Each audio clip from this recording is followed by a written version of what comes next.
कक्षा 10 विज्ञान पाठ 3 धातु एवं अधातु विनय सर। इस वीडियो में हम क्वेश्चन नंबर 6 धातु की सक्रियता श्रेणी पर टिप्पणी लिखो इस प्रश्न के बारे में अध्ययन करेंगे। सबसे पहले, प्रत्येक धातु की सक्रियता एक समान नहीं होती है।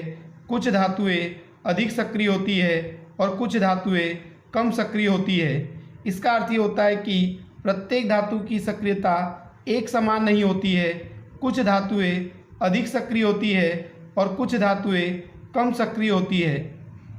धातु की सक्रियता हम 3 प्रकार से निश्चित कर सकते हैं। नंबर 1, इलेक्ट्रॉन दान के आधार पर।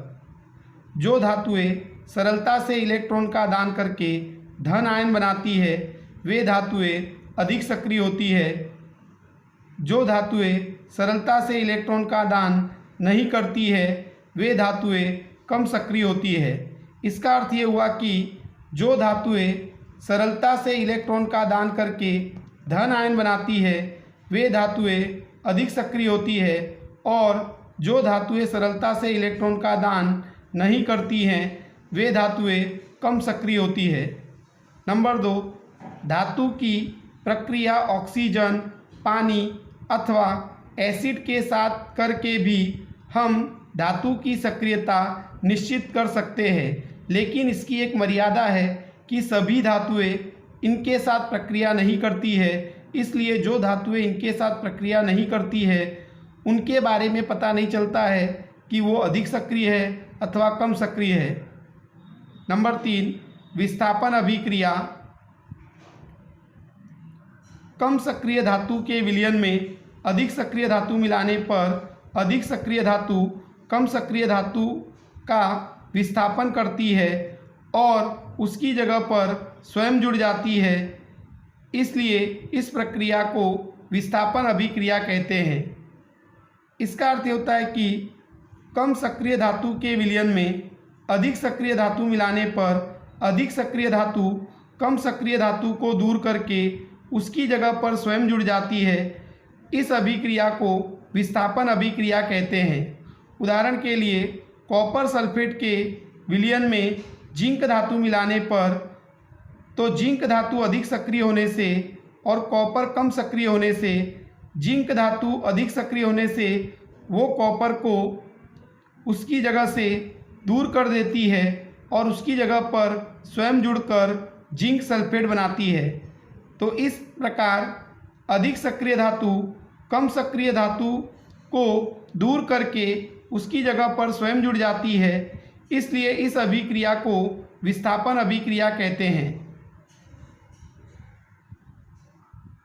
अगला पॉइंट, धातु को उसकी सक्रियता के आधार पर उतरते क्रम में व्यवस्थित करने पर प्राप्त श्रेणी को धातु की सक्रियता श्रेणी कहते हैं। इसका अर्थ होता है कि धातु को उसकी सक्रियता के आधार पर उतरते क्रम में अर्थात अधिक सक्रिय से कम सक्रिय की तरफ व्यवस्थित करने पर एक हमको श्रेणी मिलती है। उस श्रेणी को हम धातु की सक्रियता श्रेणी कहते हैं। यहाँ पर एक धातु की सक्रियता श्रेणी लिखी गई है जिसको हम याद कर सकते हैं संक्षिप्त में। काना का, मुगल, जंग, फिर से, पीबी, है क्यों, एचजी, एजी, एयू। इस तरीके से हम ये धातु की सक्रियता श्रेणी को हम याद कर सकते हैं।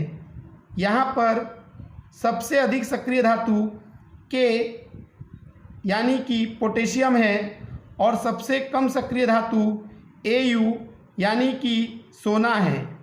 तो इस प्रकार से धातु को उसकी सक्रियता के आधार पर उतरते क्रम में व्यवस्थित करने पर अथवा लिखने पर प्राप्त श्रेणी को धातु की सक्रियता श्रेणी कहते हैं। तो ये धातु की सक्रियता श्रेणी है। इसमें H के बाईं तरफ की धातुएं H के दाईं तरफ की धातुओं से अधिक सक्रिय हैं। सबसे अधिक सक्रिय धातु के यानी कि पोटेशियम, सबसे कम सक्रिय धातु AU यानी कि सोना। Thank you.